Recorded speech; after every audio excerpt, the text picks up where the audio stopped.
Hello, everyone. Welcome back to another episode of Gaming the System, the podcast where three intersectional feminists examine gaming and games through a feminist lens. Today, I am your host, Matt, and I'm joined by my friends Alex and Jem.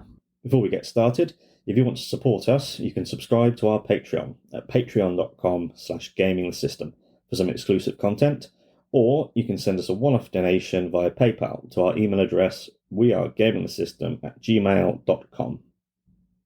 Right, so today we are going to be talking about the gaming news of the moment, what is happening in the world of gaming. So we're going to spend, the way it's going to work, each of us has brought one story, and we're going to go through them one at a time and let you know what is going on. So to kick us off, Alex, what story have you got? Well, I have a story all about Assassin's Creed, which is one of my favourite franchises in gaming, and this is all about the next instalment. So, this one is due to have its cinematic trailer released tomorrow on YouTube at 5 p.m. British time. And in the title of that video preview, I believe they inadvertently spoiled the release date of the game, which is the 15th of November 2024. And they've removed that now, but people have seen it and taken screenshots. So a little faux pas by Ubisoft there, which I thought was interesting. But I don't know if you guys have been following along. This game was codenamed Red, and it's going to be set in feudal Japan, which is something that has been rumoured for a very long time in the series, which is always quite interesting. And it's now going to be called Assassin's Creed Shadows. And in terms of the protagonists, another interesting point is that you'll start off as a male assassin / samurai, and it's a real life person. And I'll just double check what they're called. It's somebody called Yasuki, who is a real life samurai who is apparently, in the story of Assassin's Creed, going to be on a slave ship and kind of finds his way into Japan and learns to become a samurai. But obviously, being on a slave ship, he is black, so it'll be another black assassin as a main character, which is interesting as well.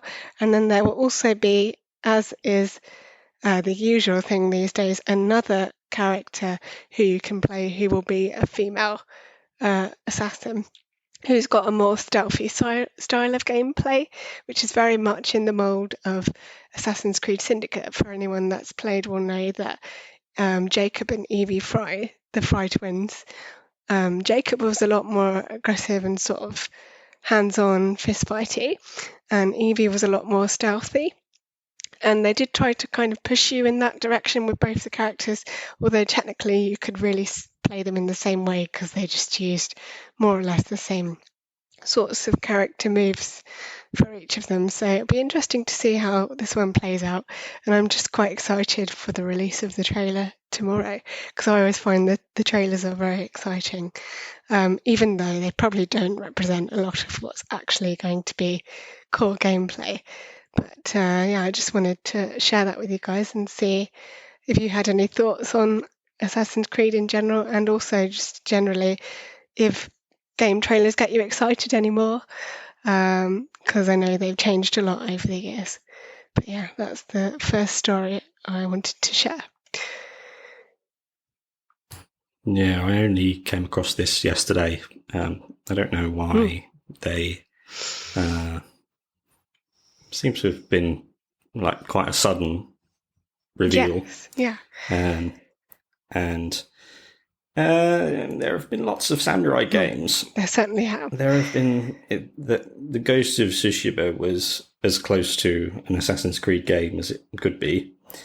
But one thing that hasn't been done has been what the Shogun TV series has done, which is it's a Japanese story about Japanese people written by Japanese people in a Japanese way. It's almost always from like the Last Samurai perspective of a white man comes in and becomes a samurai, and it's all about him. So and the story of the Black Samurai is a very, very interesting one that I've not seen explored before. So having a black man escaping from a slave ship and a female character, that sounds good. Mm-hmm. Yeah. But when it comes to game trailers, if it's a game that I'm really, really excited by, I don't like to watch trailers. I like to go in blind. For example, I still use an email address that I set up for Death Stranding called No Death Stranding, so that I could have a separate YouTube account, so I wouldn't be surprised by Death Stranding stuff. But I'll probably take a look at this. I like Assassin's Creed, but I'm not as invested in it as I would be with, say, Death Stranding and God of War. Yeah, I haven't followed it at all. I've never properly engaged with Assassin's Creed. I have played a little bit of it, but I just kept dying, and I'm not very good at the jumping around. Yeah, the parkour has always been a bit sketchy, to be honest. You just kind of accept I'm not. Yeah. I'm not very good. The biggest problem for me, actually, which I sort of realised when I was playing Baldur's Gate, is that I don't really enjoy the games that are all about how quickly you can mash the right combination of buttons. That I just feel like, I mean, maybe it's my age, but I've never really enjoyed those kind of games. I've always struggled with them. Resident Evil is like the only one that I really kind of got into, and early Lara Croft, early Tomb Raider, and a bit of Uncharted. But I've generally, because I haven't been a console gamer, I think it's changed what I expect and what I look for in a game. So Assassin's Creed has sort of passed me by, but the way that you've talked about it on the pod has inspired me and makes me want to go and pick it up. But I just also, the other problem is that I'm really bad at just dropping a game for like a couple of months. Yeah. And one of the things with these technically difficult games is that you can't do that. It's so hard to come back to it and remember all the moves and the combinations in, when you've had a long break. And, at the beginning, you just learn it as you're going along, and they're usually well paced in how they teach you. But, for me, I find it so that's why I'm always a bit nervous to pick these games up, because I'm like, well, if I'm not going to run it through in one sitting, well, not one sitting, but one, regular gaming sessions, then am I just setting myself up to get halfway through the game and then not be able to get back into it? And I have done that with a few Final Fantasy games, so I have form. But I know it's a really well-loved game, and I think it does sound really interesting that they're setting it in Japan, that they're setting it in this interesting and sort of like very exotic genre. And there's obviously lots to draw on there and lots of historical interest. I think it'll be interesting to see how true to that they are, because my understanding is they've been quite faithful to the sort of true histories of the areas and the stories that they follow. So I think that it'll be interesting to see how, there's always this worry, isn't there, about sort of Disneyfying these games and sort of being disrespectful to the histories and the cultures that they're borrowing from. So is it going to be cultural appropriation or cultural appreciation? That's what an episode for another time, definitely. Yeah. I think that I sit thinking about other samurai games. There's Sekiro and Neo and the Onimusha series, and just there's because samurais are just cool. The ninjas are cool. They've been done potentially to death, and And so Assassin's Creed has explored areas. Though definitely this could have been a very early thing for them to have done. We'll play it safe and we'll play an assassination story in Japan. Then why do we think they've waited this long? It's an interesting question, because it's been rumoured for ages and ages, like literally since like Assassin's Creed, the Ezio sort of trilogy. It's been rumoured that they're going, or like people are pushing for them to go to Japan for ages. It's interesting. I think, like you say, there's so many other samurai games. Maybe they were like, maybe we should hold off for a little while. But then again, there's also quite a lot of games that focus on Greek mythology and other various mythologies as well. And we've had ancient Greece. But then there's also, and I can't think of what I was going to say. But there's so many other different periods that have been done, lots and lots, by other games. So it's an interesting question. I think maybe, I don't know, maybe they thought, if we hold off for a little while, people will come back to it. Or they'll be super keen because of things like Shogun, like the TV series and stuff, maybe to just spend more time in that world.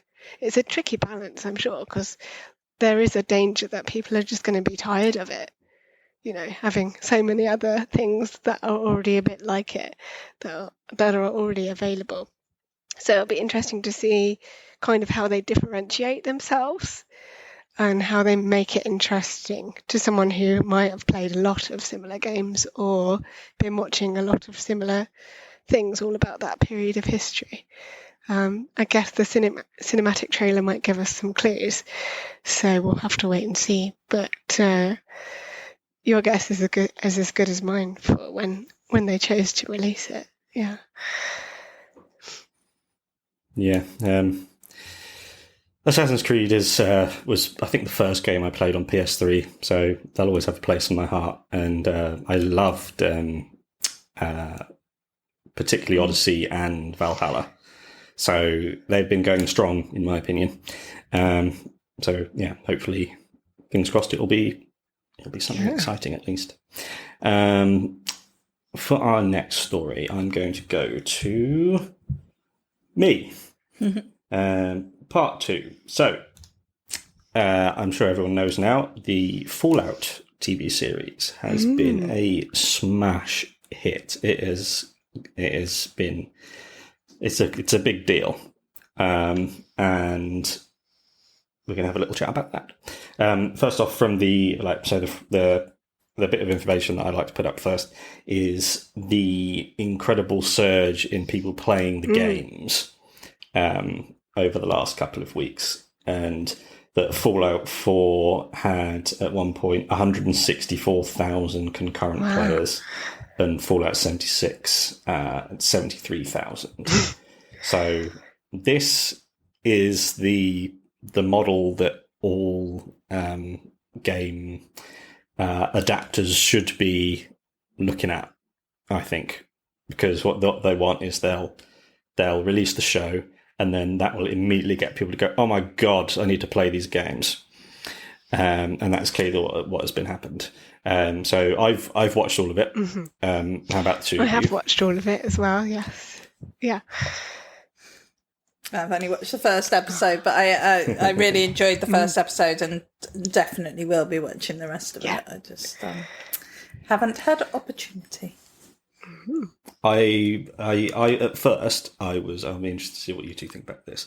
At first I was pleased that it was released in one go, because that was sort of how TV streaming sort of kicked off on Netflix, where everything would be released in one go. But it has led to situations like this so Alex and I have watched it all, and Jamie, you haven't. Whereas last year, when you and I, it was last January when The Last of Us TV show was on. And because that was weekly, that allowed Jem and I to talk about it as it went along. Whereas when it's only released in one go, then it is rich enough to be a once a week I think so. 100%. And so at first I was thinking, oh yeah, this is great, but I think, Yeah. do you think it was the right decision? I think it's definitely, I enjoy a weekly format, but I think a lot of people, especially the younger generation, might feel like that's a very dated format these days, because they're used to getting everything in one go.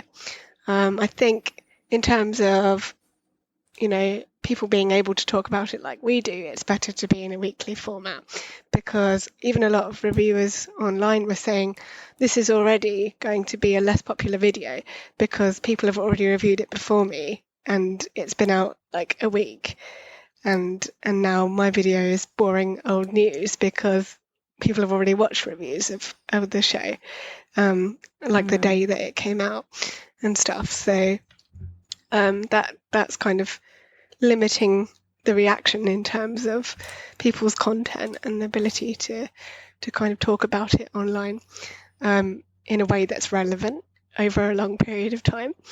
But yeah, I do enjoy like the weekly thing, because then everyone's always on the same page, and you avoid spoilers, I should say, inadvertently or otherwise. But yeah, I think I do prefer the weekly format for me. Yeah, I think there's been a massive debate in the industry about which is better, and I know that they were talking, I think sort of the latter half of last year, about a sort of shift maybe to the sort of weekly release, but I don't know what the thinking is about it really, and I think different channels think different things, and I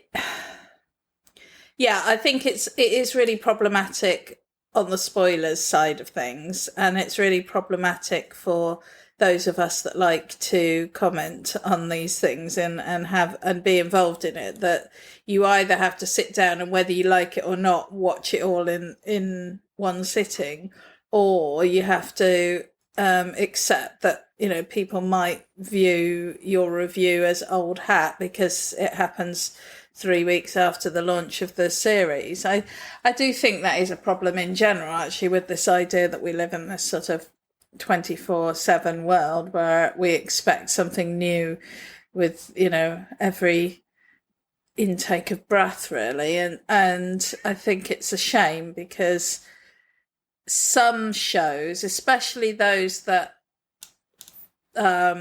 take place over time, everything takes place over time, but I mean a longer period of time, those sort of shows, you need to have that time between the episodes to process and to be in a new position so that you can pick up and move on with the story. I do think that processing is something that I'm really interested in at the moment in general, the processing of information. And I do think that we live in a society that actively works against giving people time to process information or to process things, and that we don't recognise the value of having time to let that information just percolate through your brain and impact and change the way that you think. And I think that having that time makes for a more enjoyable process, actually, at the end. It definitely helped. You get more from the story. When I was watching things like The Traitors, because that was weekly,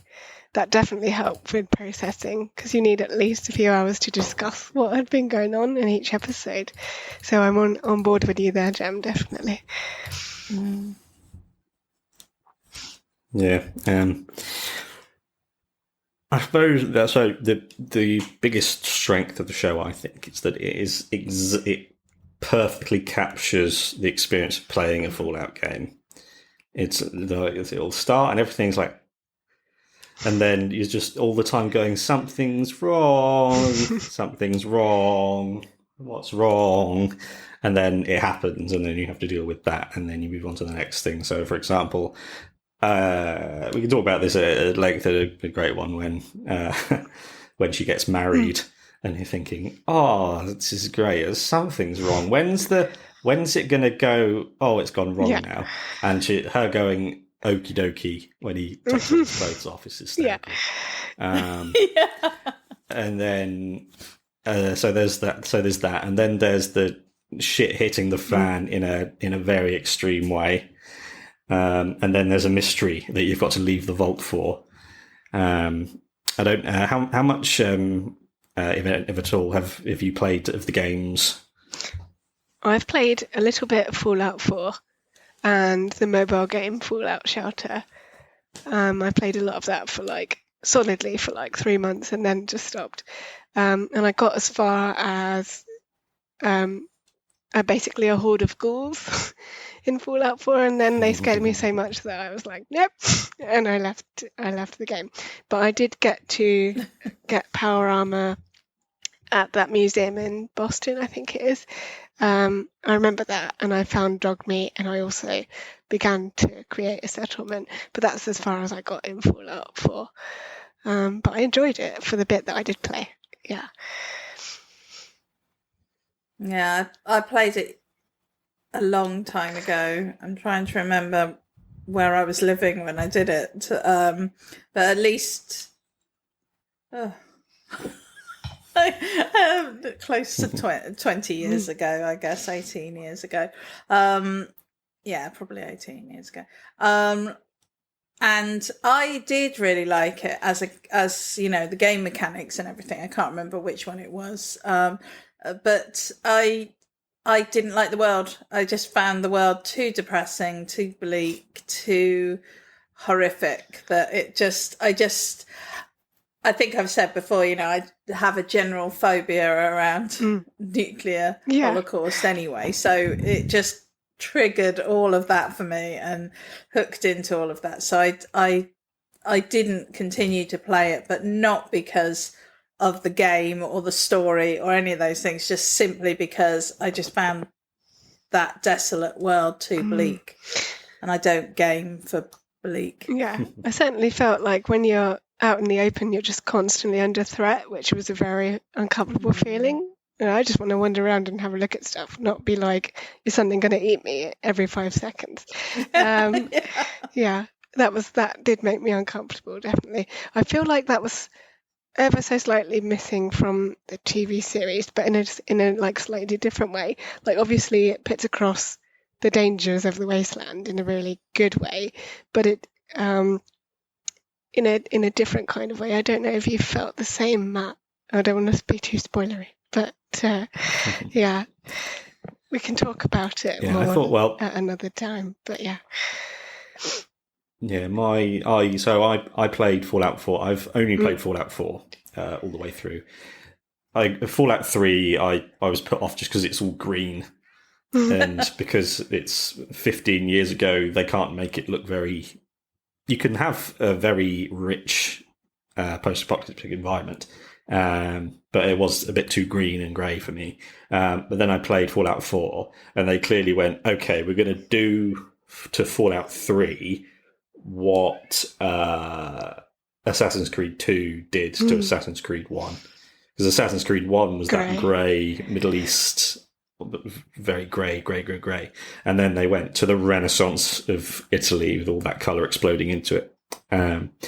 And I feel like and then I played it very recently. I played it for hundreds of hours and completed absolutely everything in it. And I think the quintessential Fallout experience is wandering through a wasteland, seeing something, going, "Oh, I wonder what that is," and then you go inside, and then this story unravels through the environment. And that was, I remember us talking about it, wondering what it was going to be like, and I was thinking, how do you capture that kind of storytelling? Because it's environmental based, but it managed to do it perfectly. Definitely. So I have a question about that though, because off the back of everyone loving this, they put the games on massive discounts on Steam. So I picked up Fallout 4 for £3 or something insane, and also New Vegas. And I did go and do some reading and like which are the best games to go back and play. And most people kind of came up with New Vegas because they were saying that from a story perspective it was really good. But then I saw loads and loads of reviews after I got them. I saw loads and loads of reviews of people saying, well, I went back to play it, but it wasn't as good as I'd hoped. It wasn't like the TV show, or it was, the graphics weren't good enough, and it just ran. And so I haven't actually played either of them because I'm such a graphics snob. I mean, given that I started gaming in a day of pixel, well, not even pixel graphics, of flipping text, I mean, you would think that I would be really open to like games of all types, but I'm really funny when it comes to graphics, and it has to look right for me to be able to properly engage with it. And so, I mean, how did you find that work for you, Matt, when you went back to play these? So unfortunately, I'll just brush over this really quickly. I desperately want to play New Vegas because it was made by the same people who made The Outer World, which is a bloody masterpiece. Just the surreal storytelling is just magnificent, but it's a buggy fucking nightmare. It's unplayable on PC, and that spoiled it. And it's one of those things where it just needs a remake. They both just need a remake, and people have been screaming that forever, but companies don't listen to it. It's just going, take our money. They just won't listen. Okay, so we're going to move on to our last story for the segment. Jem, what have you got? Well, actually, I think I'm just going to follow really nicely on from what your story was, Matt, because I came across an article today that was talking about how in Hollywood, video games are the new superheroes. This was a Bloomberg UK piece that was posted on the 10th of May by Jason Schreier.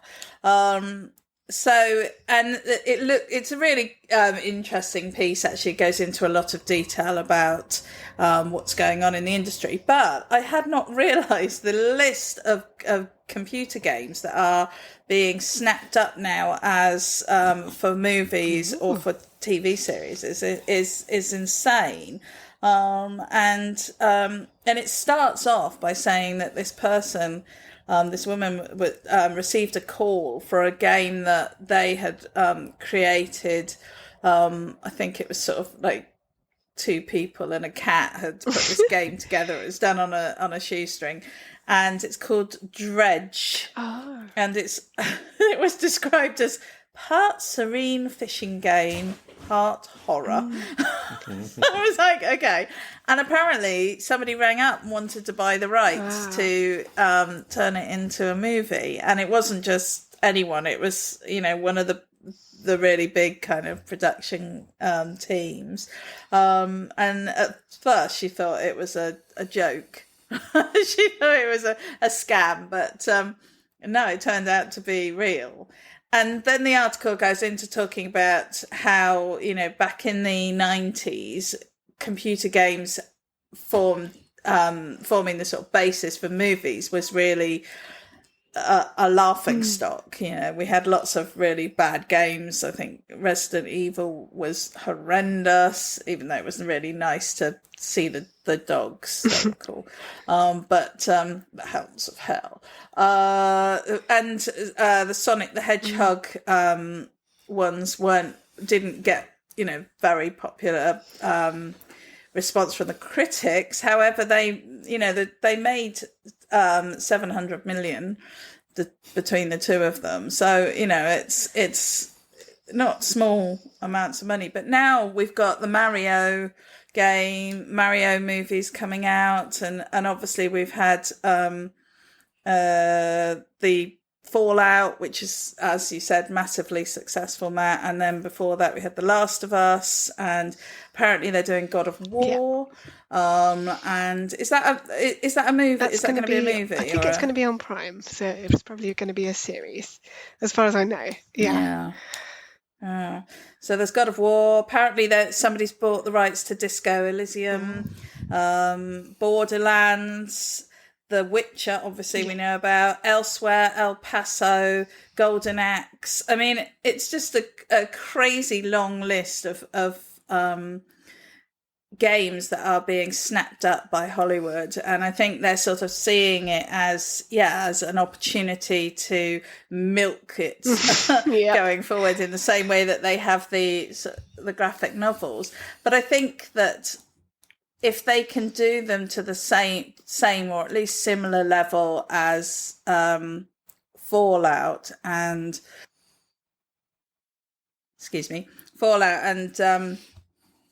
The Last of Us, then it's going to be a really interesting couple of years. I've just something occurred to me that irritates me about it. It's interesting that you brought up that in the past, it's only recently that games have been people going, oh my god, we just buy them all and make them all now. Is because 20 years ago you had to use your imagination to think what this game could look like. Whereas I think a problem with looking back at gaming past is at the time, at any time, a game that you play that is like just standard graphics at the time, it feels like I play God of War Ragnarok and it looks the same to me as the original God of War did. But when the movie studio looks at the original God of War and they see all those pixels, they go, ha!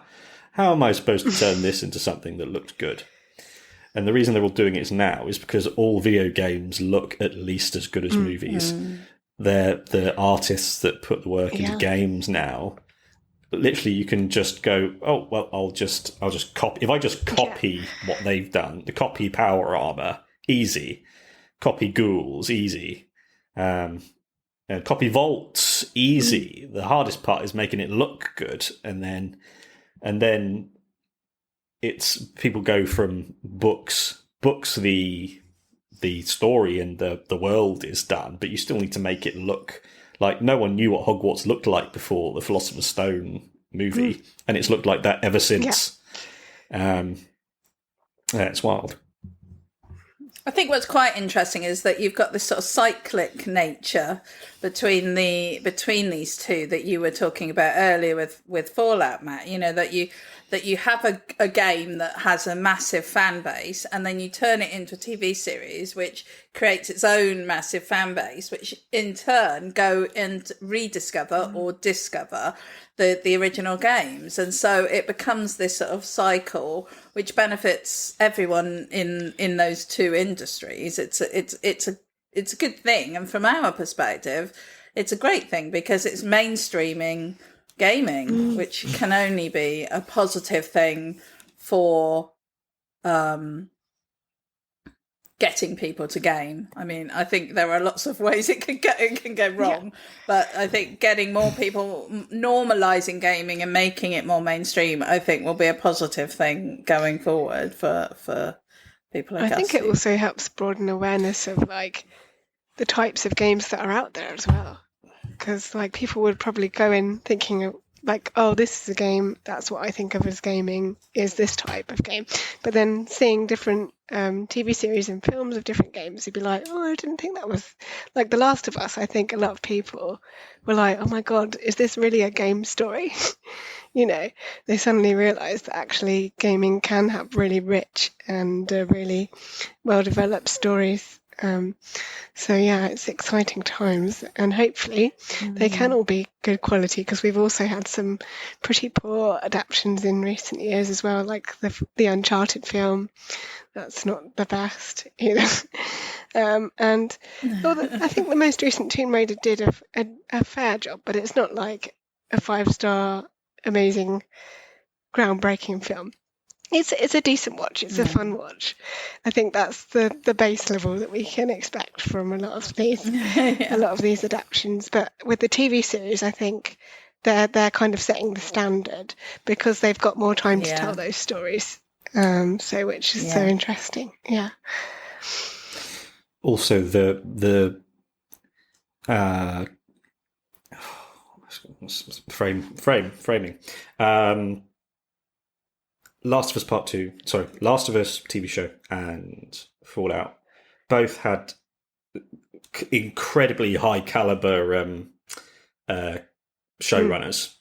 So the Last of Us had the guy Craig Mazin who created Chernobyl, which is an unbelievable masterpiece, and Neil Druckmann, the director of Naughty Dog Games, who directed the games. And then Fallout had Jonathan Nolan, who is Christopher Nolan's brother, wow. and he did Westworld. So he is. So you need incredible high caliber people doing it, and so it's going to be tricky finding those people who understand how the games work, because clearly he understands how it works. Otherwise, you wouldn't be able to produce it. So one of the people that they interviewed in the article said that that games don't always have, or something about how games aren't necessarily very story driven. The games that have been transferred into movies and TV shows aren't necessarily very story driven, but they have very rich worlds. And I think that is also something that has changed. And as you're saying, Matt, the graphics are leaving so little to the imagination now. And I think the storylines have become so rich and so intense that they lend themselves to making amazing TV shows if they're given the proper treatment by the right people. So yeah, I think it's really interesting. Yeah, and one we'll have to talk about. Oh, yeah, there's far too much to talk about, but we don't have time to do it now. We'll say that for another day. And yeah, thank you everyone for listening to this episode of Gaming the System, and we'll see you soon. Bye-bye. Bye. We hope you enjoyed that episode of Gaming the System. If you want to support us, you can donate to us through our PayPal by sending it to wearegamingthesystem@gmail.com if you want to send us a one-off donation. If you want to donate to us monthly, you can subscribe to our Patreon at patreon.com/gamingthesystem. Until next time, bye-bye.